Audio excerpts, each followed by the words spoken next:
اعوذ باللہ من الشیطان الرجیم بسم اللہ الرحمن الرحیم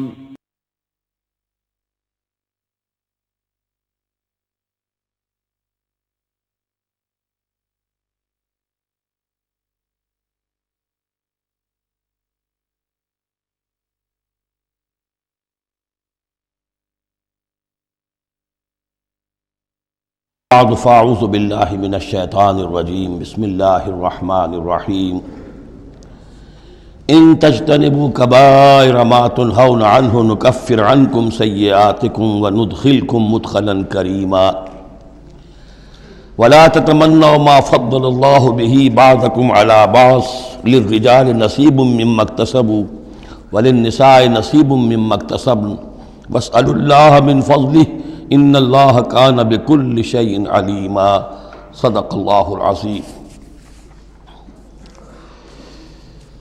اب انسانی تمدن کے دو بہت اہم مسائل ہیں اور بڑے گہرے فلسفیانہ اہمیت کے حامل۔ پہلا مسئلہ ہے گناہوں کے بارے میں کہ ان میں ایک تقسیم ہے کبائر اور صغائر کی۔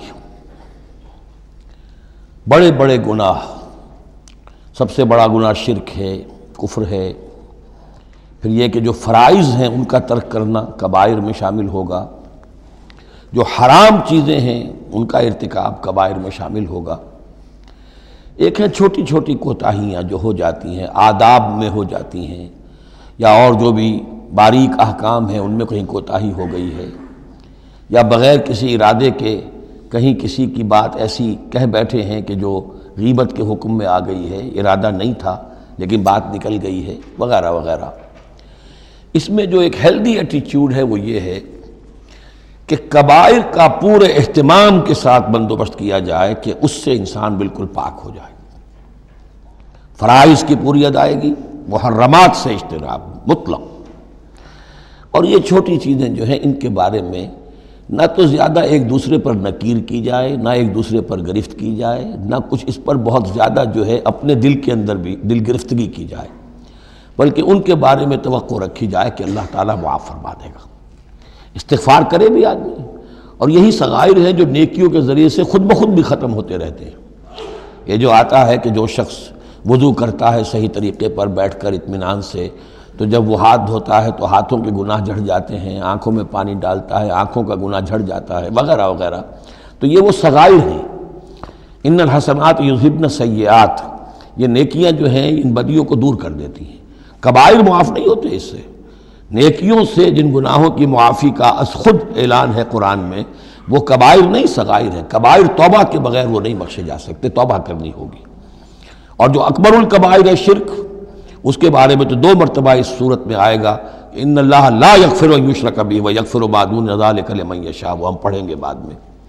لیکن ایک پرورٹڈ قسم کی مذہبی شخصیت ہوتی ہے، مذہبی مزاج، پرورٹڈ، مست شدہ۔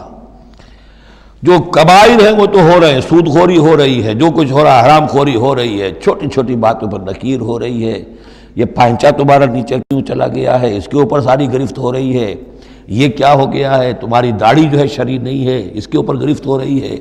یہ چیزیں جو ہیں دس از پرورشن، یہ مذہب کو مست کر دینے والی بات ہے۔ قرآن مجید میں اس معاملے کو 3 جگہ پر نقل کیا گیا ہے کہ یہ فلسفہ جو ہے کہ چھوٹی چیزوں کے بارے میں درگزر سے بھی کام لو، اور یہ کہ بہت زیادہ متفکر بھی نہ ہو، سینس آف پروپورشن ہونا چاہیے۔ ان تجتنبوا کبائر ما تنہون عنہ، اگر تم اجتناب کرتے رہو گے ان بڑے بڑے گناہوں سے جن سے کہ تمہیں روکا جا رہا ہے، نکفر عنکم سیئاتکم، تمہاری چھوٹی برائیوں کو ہم خود ہی دھوتے رہیں گے، پاک کرتے رہیں گے، صاف کرتے رہیں گے۔ جو بھی نیک کام کرو گے ان کے حوالے سے وہ جو فروغ داشتیں ہیں وہ خود بخود بھی دھلتی رہتی ہیں۔ وندخلکم مدخلا کریما، اور تمہیں داخل کریں گے بہت ہی باعزت جگہ پر، جہاں کیا تمہارا مقام جو ہے باعزت اکرام کے ساتھ ہوگا۔ یہ مضمون سورہ شورى میں بھی آیا ہے، پھر سورۃ النجم میں بھی ہے، 3 مرتبہ یہ مضمون قرآن میں آیا ہے۔ دوسرا مسئلہ جو ہے انسانی معاشرے میں وہ فضیلت کا ہے۔ اب ظاہر بات ہے کہ تمام انسانوں کو ایک جیسا تو نہیں بنایا ہے اللہ نے، کسی کو خوبصورت بنا دیا، کسی کو بدصورت بنا دیا، کسی کا قد اونچا ہے، کوئی ٹھگنے قد کا ہے، لوگ اس پر ہنستے ہیں، یا کسی کو مرد بنا دیا، کسی کو عورت بنا دیا. اب عورت اپنے اندر ہی اندر کڑھتی رہے مجھے عورت کیوں بنایا، تو اس کا حاصل کیا ہوگا؟ یا کوئی بدصورت انسان ہے، ٹھنگنا ہے کسی اور اعتبار سے، دوسرا شخص ہے وہ دیکھتا ہے کہ وہ تو بڑا اچھا ہے، تو اب اس کے اوپر کڑھنے کی بجائے کیا ہونا چاہیے کہ اللہ تعالیٰ نے مجھے جو کچھ دیا ہے مجھے اس کے اوپر صبر اور شکر کرنا چاہیے. اور جو فضل ہے کسی اور چیز میں بھی ہو سکتا ہے، میں نیکی میں آگے بڑھ جاؤں، میں خیر کے کاموں میں آگے بڑھ جاؤں، میں علم میں آگے بڑھ جاؤں، تو یہ چیزیں جو ہیں انسان دوسری چیزوں سے اپنی ان کی تلافی کر لے، بجائے اس کے کہ ایک نیگیٹو اس کی سائیکالوجی ڈیولپ ہوتی چلی جائے، کڑھنا اور اندر ہی اندر جھڑتے رہنا، جس سے کہ پھر طرح طرح کی جو ذہنی بیماریاں پیدا ہوتی ہیں انہی کانفلکٹس کی وجہ سے، انہی فرسٹریشنز کی وجہ سے مینٹل بیلنس آدمی لوز کر بیٹھتا ہے. تو اس کی بجائے دیکھیے کس قدر عمدہ تعلیم دی جا رہی ہے. وَلَا تَتَمَنَّوْا مَا فَضَّلَ اللَّهُ بِهِ بَعْضَكُمْ عَلَىٰ بَعْضٍ، اور تمنا نہ کیا کرو اس شے کی کہ جس کے ذریعے سے اللہ نے تم میں سے بعض کو بعض پر فضیلت دے دی ہے. اب اللہ کی دی ہوئی فضیلت ہے، اس میں آپ تمنا کریں، اور دوسری طرف یہ کہ اس میں حسرت ہو جائے. اب اس میں خاص طور پر جو مسئلہ ہے انسانوں میں، جو آج کا سب سے بڑا مسئلہ ہے دنیا میں، جیسا کہ میں نے بتایا ایکسپلائٹ کیا جا رہا ہے، مساوات مرد و زن. اب یہ بھی ایک فضیلت ہے، کسی کو اللہ نے مرد بنایا، کسی کو عورت بنایا. اب پہلی بات یہ بتائی جا رہی ہے للرجال نصیب مما اکتسبوا، مردوں کے لیے حصہ ہے اس میں سے کہ جو وہ کمائیں گے، وللنساء نصیب مما اکتسبن، اور عورتوں کے لیے حصہ ہے اس میں سے جو وہ کمائیں گی. یعنی جہاں تک نیکیوں کا معاملہ ہے، بدیوں کا معاملہ ہے، خیرات کا معاملہ ہے، حسنات کا معاملہ ہے یا سیئات کا معاملہ ہے، اس میں بالکل ایکویلٹی ہے. مرد نے نیکی کمائی اس کے لیے، عورت نے نیکی کمائی اس کے لیے، اس میں برابری ہے. عورت نیکی میں مرد سے آگے نکل جائے. اتنے مرد ہوں گے کروڑوں کہ جو رش کریں گے حضرت خدیجہ کی کے مقام پر، کہ جو ان کا نمایاں ہوگا قیامت کے دن، یا حضرت عائشہ یا حضرت فاطمہ کا مقام، تو وہ عورتیں تھیں اور مرد ہوں گے بڑے بڑے، لیکن یہ کہ ان کی خاک کو بھی نہیں پہنچ سکیں گے. تو یہ ہے کہ اس میں تسلیم کرے آدمی، تسلیم و رضا، کہ جو بھی اللہ نے مجھے بنا دیا اور مجھے دیا ہے، اب مجھے اس میں بہتر سے بہتر کرنا ہے. یہ میرا شاکلہ تو اللہ کی طرف سے آ گیا ہے، کل یعمل علی شاکلتہ، اور جو ہم پڑھ چکے سورہ بقرہ میں کہ لا یکلف اللہ نفسا الا وسعہا، وسع جو ہے وہ اللہ نے بنا دی ہے. تو اب اس آیت کو بھی غلط کوٹ کیا جاتا ہے کمائی کے لیے، کہ عورتیں بھی کما سکتی ہیں. دیکھیے لکھا ہوا نصیب مما اکتسب، ان کے لیے حصہ ہے اس کمائی میں سے جو انہوں نے کیا. اچھا کمائی سے مراد یہ سمجھ لیجئے قرآن مجید میں صرف ایک جگہ ایسی ہے سورہ بقرہ میں جو ہم پڑھ چکے ہیں جہاں کسب کا لفظ آیا ہے معاشی جد و جہد اور معاشی کمائی کے لیے. باقی پورے قرآن میں کسب آتا ہے اعمال کے لیے، کسب حسنات، کسب سیئات، بدیاں کمانا، بھلائیاں کمانا، کسب اس کے لیے. اور دلیل اس کی یہاں کیا ہے، مما اکتسبنا نصیب. اگر تو ایک عورت نے کمائی کی ہے، تنخواہ 10,000 کی ہے، تو 10,000 میں سے 2,000 تو نہیں ملے گا اسے، باقی 8,000 شارٹ میں جائے گا. تو نصیب مما اکتسب نہیں ہے وہ. تو اگر کسی کی واقعی کوئی کام کرتی ہے خاتون، اگر کوئی اس میں حرام پہلو نہیں ہے، پیشہ جو ہے وہ بھی شریفانہ ہے، اس میں جو بھی آداب ہیں پردے کے، سطر کے، حجاب کے، وہ بھی ملحوظ رکھے ہوئے، ٹھیک ہے. تو جو کمائی اس کی پوری اس کی ہوگی، اس کا حصہ تو نہیں ہوگا. اعمال میں البتہ آیا ہے کہ اعمال میں جو ہے مختلف اعمال کے مراتب ہوتے ہیں، کتنا خلوص نیت کتنا تھا، آداب کتنے ملحوظ رکھے. یہ ہم سورہ بقرہ میں حج کے ذکر میں بھی پڑھ چکے ہیں کہ ان لوگوں کے لیے بھی نصیب مما کسبوا، جو انہوں نے کمایا ہوگا اس میں سے حصہ ملے گا. تو یہاں پر یہ نیکی اور بدیوں کا تذکرہ ہے. یعنی جہاں تک مورل لیول ہے اس میں عورت اور مرد برابر ہیں. ہیومن ڈگنیٹی، ہیومن آنر اس میں برابر ہے، مورل لا برابر ہے. لیکن یہ ہے کہ باقی جو معاشرتی ذمہ داریاں ہیں اور ان کے حوالے سے جو تقسیم کار اللہ نے رکھی ہے اس کے اعتبار سے فرق ہے. اب اس فرق کے ساتھ اگر عورت ریکنسائل نہ کرے اور اس پر کڑھتی رہے اور مرد کے بالکل برابر ہونے کی کوشش کرے تو فساد کا سارا معاملہ جو ہے اس معاشرے کا وہ فساد کے نظر ہو جائے گا. وَاسْأَلُوا اللَّهَ مِن فَضْلِهِ، اور اللہ سے اس کا فضل تلاش کرو. اے اللہ تو نے مجھے اس معاملے میں کم رکھ دیا ہے، اے اللہ مجھے اس معاملے کے اندر تو مجھے ہمت دے، میں ترقی کروں. تو اللہ تعالیٰ بہت سے لوگوں کو کسی اور پہلو سے نمایاں کر دیتا ہے.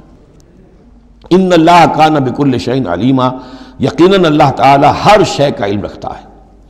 وَلِكُلٍّ جَعَلْنَا مَوَالِيَ مِمَّا تَرَكَ الْوَالِدَانِ وَالْأَقْرَبُونَ، اب آخر میں پھر ایک مرتبہ جو ہے قانون وراثت کی اہمیت کو دیکھیے، اور ہر ایک کے لیے ہم نے مقرر کر دیے ہیں حصے وراثت میں جو بھی چھوڑتے ہیں والدین یا رشتہ دار۔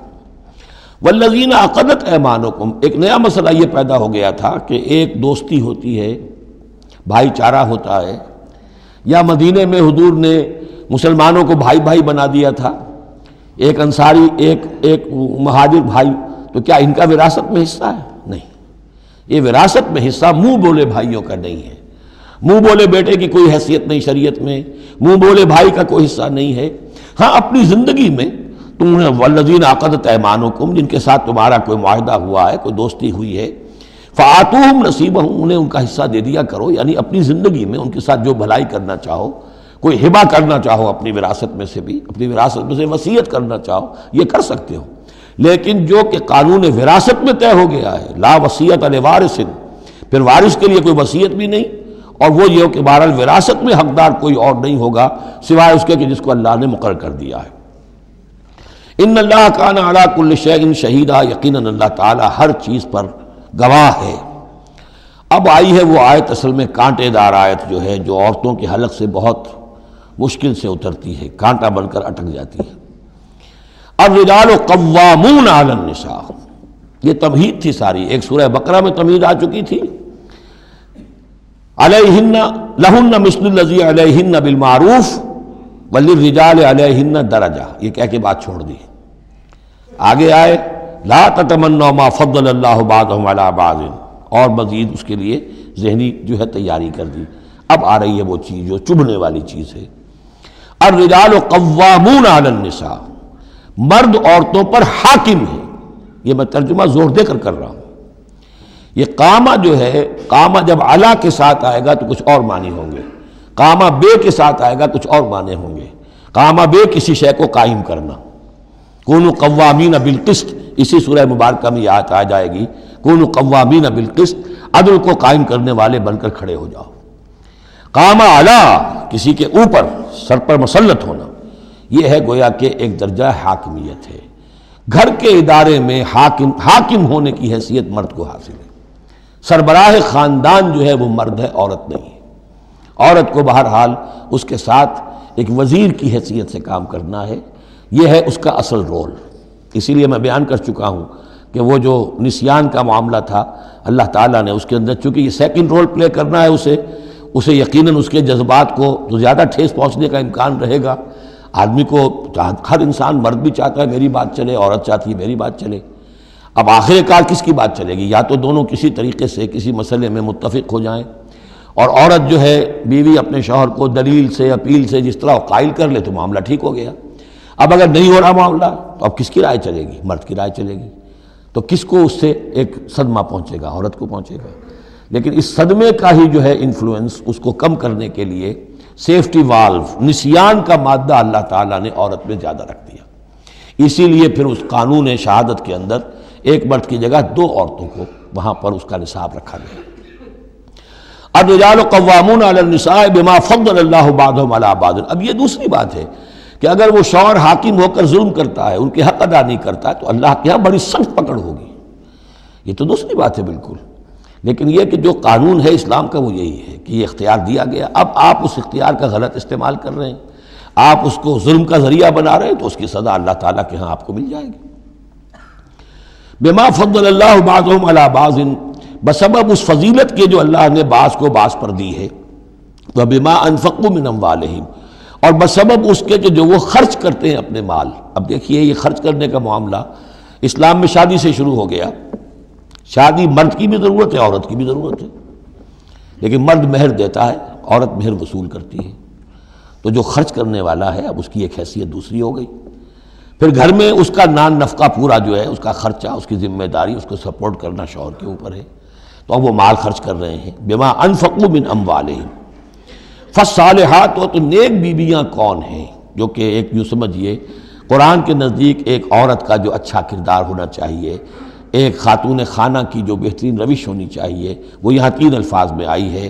فالصالحات، نیک بیویاں، قانتات، ایک تو فرما بردار ہوتی ہیں، شوہروں کی فرما بردار، حافظات للغیب، غیب میں حفاظت کرنے والیاں، یعنی ظاہر بات ہے کہ مال ہے کسی کا تو گھر میں ہے، وہ تو کام پہ چلا گیا ہے، اب وہ کس کی حفاظت میں ہے؟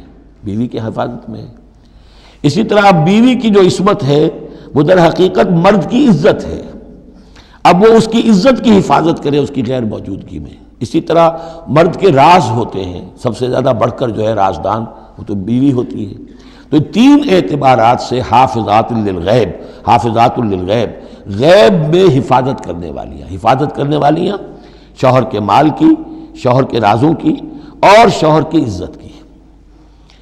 بما حفظ اللہ، اللہ کی حفاظت سے، حفاظت ہے تو اللہ کی، لیکن جیسے رازق اللہ ہے لیکن کام تو انسان کو کرنا پڑتا ہے، رزق کمانا پڑتا ہے۔ واللاتی تخافون نشوزہن، اور وہ خواتین کے جن کے بارے میں تمہیں اندیشہ ہو جائے ان کے اندر سرکشی کا، ضد ہے، ہٹ دھرمی ہے، بات نہیں مان رہی ہیں، اپنی بات منوانی ہے، کسی نہ کسی طریقے سے گھر کی فضا خراب کی ہوئی ہے، یہ ہے نشوز۔ ذہناً تسلیم نہ کرنا کہ میری حیثیت جو ہے وہ بہرحال شوہر کے تابع دار کی ہے، اس کو اگر تسلیم نہیں کریں گے تو ظاہر بات ہے فرکشن ہوگی، اور فرکشن جو ہے اس کے نتیجے کے اندر وہ گھر کے اندر جو ہے وہ ایک فساد پیدا ہوگا۔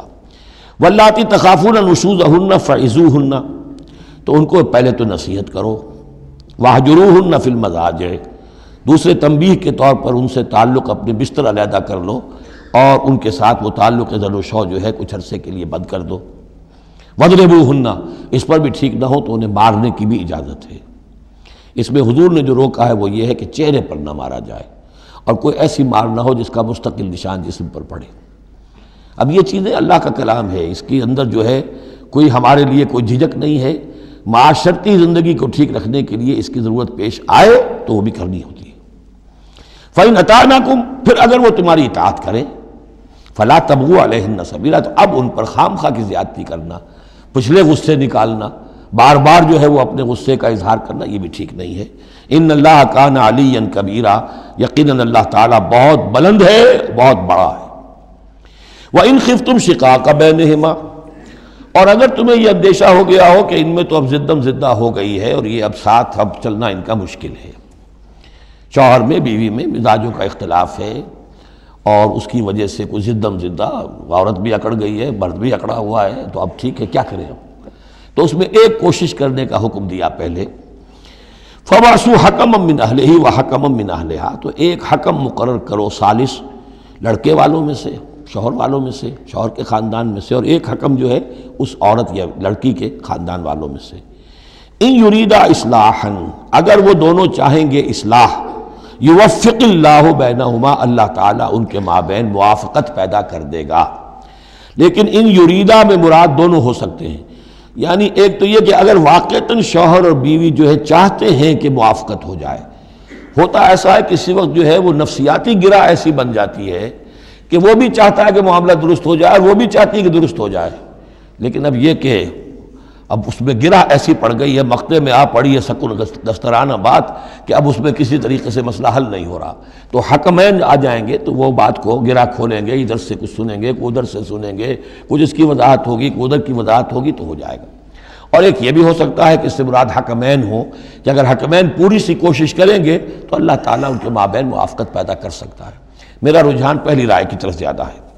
ان اللہ کان علیما خبیرا، یقیناً اللہ تعالیٰ بہت علیم اور خبیر ہے۔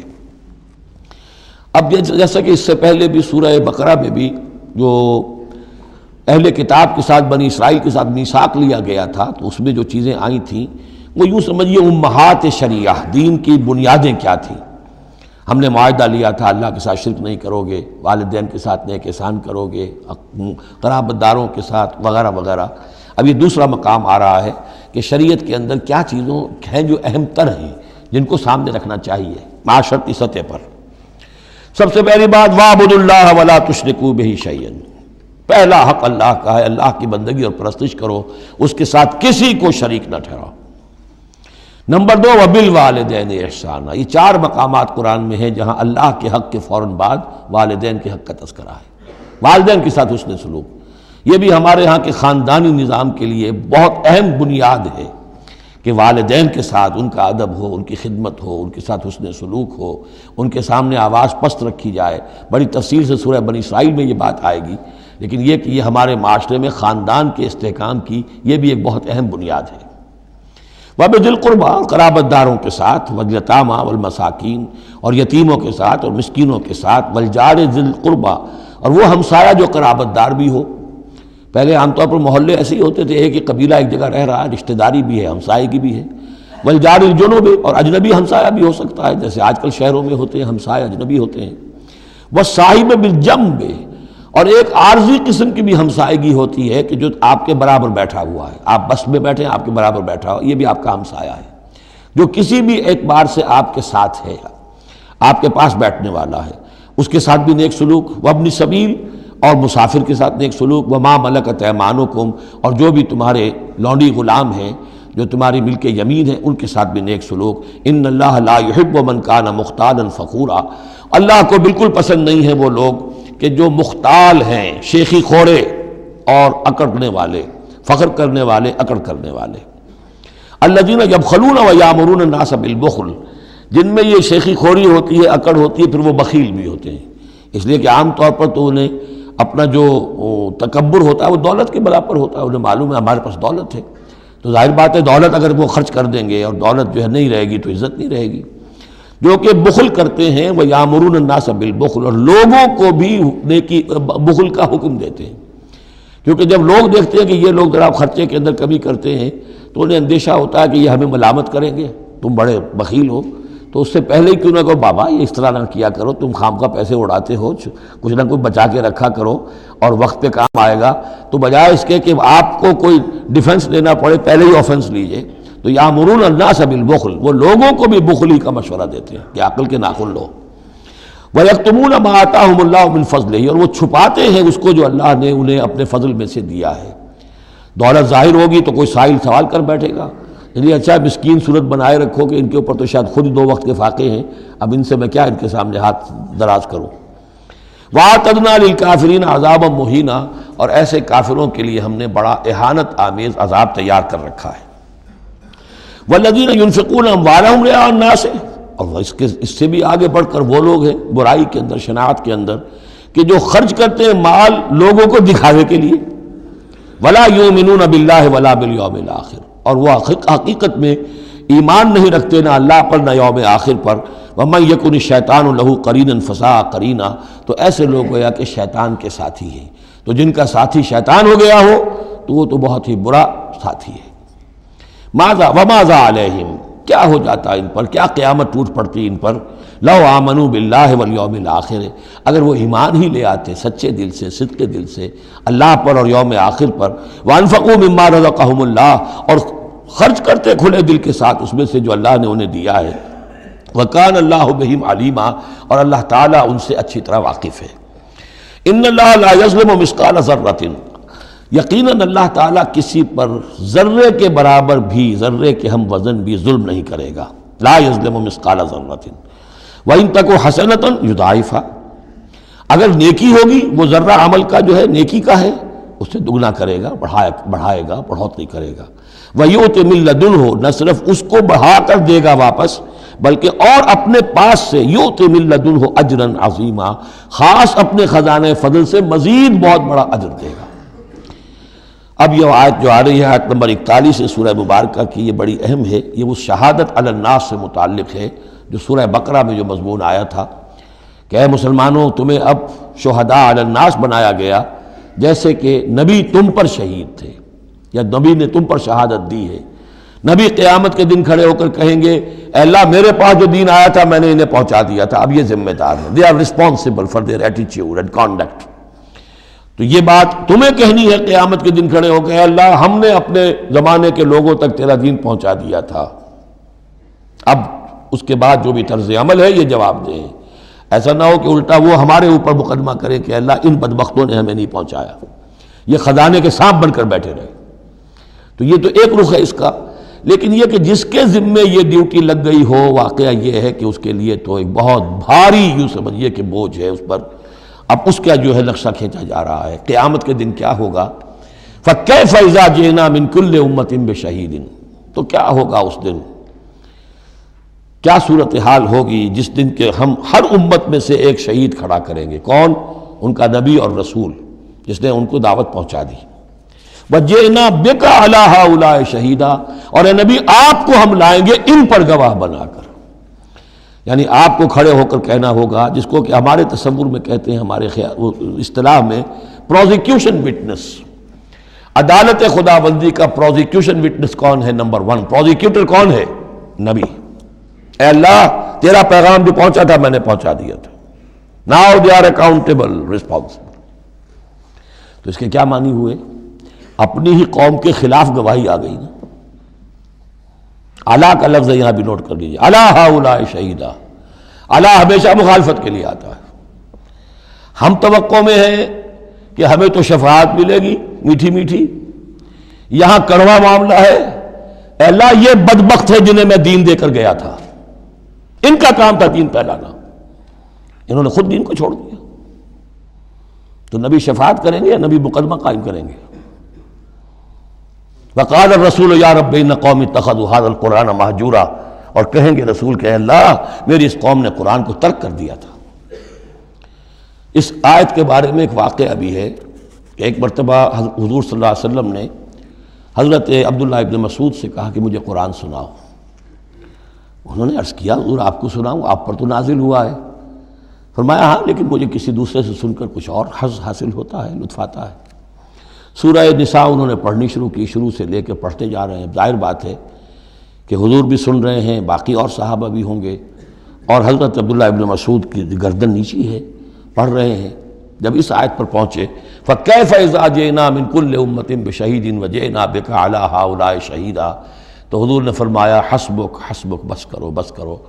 اور عبداللہ ابن مسعود نے سر اٹھا کر دیکھا تو حضور کی آنکھوں سے آنسوؤں کی لڑیاں چل رہی تھیں۔ اپنی قوم کے خلاف مجھے گواہی دینی ہوگی۔ وَجِئْنَا بِكَ عَلَىٰ هَٰؤُلَاءِ شَهِيدًا يَوْمَئِذٍ يَوَدُّ الَّذِينَ كَفَرُوا، اس دن یہ چاہیں گے کافر، وَعَصَوُا الرَّسُولَ، جنہوں نے کفر کیا تھا اور رسول کی نافرمانی کی تھی، لَوْ تُسَوَّىٰ بِهِمُ الْأَرْضُ، کسی طرح زمین پھٹ جائے، شق ہو جائے، ہم اس میں دفن ہو جائیں اور ہمیں نسیم منسیہ کر دیا جائے۔ وَلَا يَكْتُمُونَ اللَّهَ حَدِيثًا، اللہ سے وہ کوئی بات چھپا نہیں سکیں گے۔